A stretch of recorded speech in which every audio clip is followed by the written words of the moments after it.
Pakistan's decision to expel the Indian High Commissioner, stop trade, and close an air corridor is a signal that we may be returning to a free for all era of the 1990s that culminated in 9/11.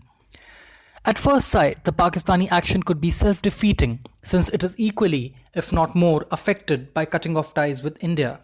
But Islamabad has always had the ability to cut its nose to spite its own face when it comes to Kashmir. Those in India who thought that close ties between New Delhi and Washington would tilt the global scales in India's favor have been proved wrong. Initially, the Ministry of External Affairs let it be known that India had kept the US informed about its Kashmir plans and indeed run it by them as far back as February. But on Wednesday, 7th of August, US officials pointedly denied this. A tweet by Alice G. Wells, the ranking US State Department official dealing with South Asia, said, and I quote, "Contrary to press reporting, the Indian government did not consult or inform the US government before moving to remove J&K's special constitutional status," unquote. In fact, an official spokesperson was quoted by Reuters as saying that Washington supports direct dialogue between India and Pakistan on Kashmir and other issues of concern. According to a PTI report, the official said that the US was following the Indian legislation on the issue and was aware of the broader implications of these developments, including the potential for increased instability in the region. The spokesperson went on to add that the US would urge respect for individual rights, compliance with legal procedures, and inclusive dialogue with those affected. Now, it has been revealed that Wells will be traveling to the region for an extended 10-day tour. Clearly, the US is concerned about the potential of India-Pakistan tensions to undermine its Afghan policy, with the sub-theme that the region is returning to its status as the most dangerous place in the world. More importantly, Washington has signaled that it will play the role of an honest broker rather than the friend or ally of India that many in New Delhi had clearly hoped it would. Clearly, Washington now believes that if it needs to keep Pakistan close, given the evolving Afghan situation. As for New Delhi, it has been a bit of a disappointment when it comes to aligning with US interests in the Indo-Pacific. Indeed, if there is a silver lining in the international reaction to the Kashmir issue, it is the position of China. On Tuesday, the official foreign ministry spokesman had voiced serious concern about the move by the Indian parliament to split the state. In fact, spokeswoman Hua Yuing had specifically criticized the creation of the Ladakh Union Territory, saying that it undermined Chinese sovereignty. But this was a pro forma response which both India and China indulge in when it comes to the issue of the disputed border. India had criticized China for its development projects in Gilgit-Baltistan on this score.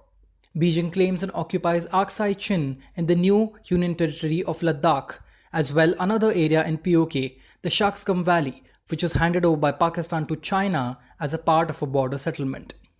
There has been a distinct shift in the tone and tenor of Sino-Indian relations post-Wuhan, and in October 2019, Modi is expected to host Xi at a return informal summit in India. Chinese telecom giants are doing good business in India, and New Delhi is expected to soon take a decision on Huawei's participation in India's 5G rollout. Given all this and the Chinese troubles with the US, they are unlikely to encourage or get involved in Pakistani adventurism. Even so, both US and China's responses make it clear that no matter what steps India has taken, in the eyes of China and US, and indeed other powers, Jammu and Kashmir remains an international dispute that needs to be resolved through dialogue between India and Pakistan. But a lot of this depends on the emerging ground situation in the Kashmir Valley. It is much too early to predict which way it will go. If you believe that people will quietly make a 180-degree turn and hail closer integration with India, you can also believe that pigs can fly. Where there was 70% alienation in the valley, today it is likely to be 100%. The Modi government has egregiously gone after the pro-India parties like the National Conference and the People's Democratic Party, who have played a stellar role in blunting the edge of separatist sentiments in the valley in the last 30 years. The danger is the Jammu and Kashmir police, which was reportedly disarmed before the 370 action. Jammu and Kashmir police have played a key role in defeating the insurgency, and if there is disaffection there, it could have consequences for the counter-militancy campaign in the valley. This is where Islamabad comes in.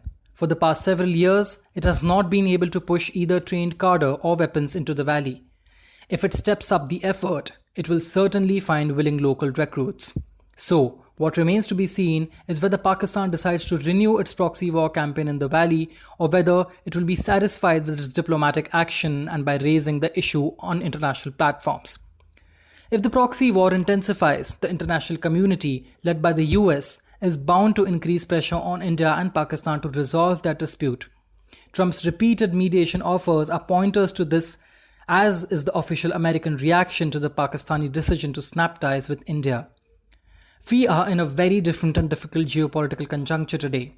There may be superficial similarities between the pre-9/11 world and today, but as American political scientist and commentator Ian Bremmer has pointed out, the reality is that the global situation is probably much more dire. Relations between China and US are on a track of no return. Hong Kong may be on the verge of a PLA crackdown.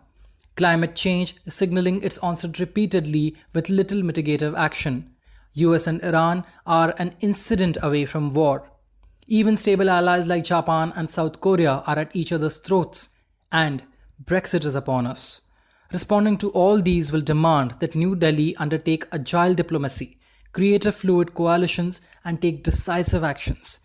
At the same time, it must ensure that we do not become collateral casualties in other people's wars.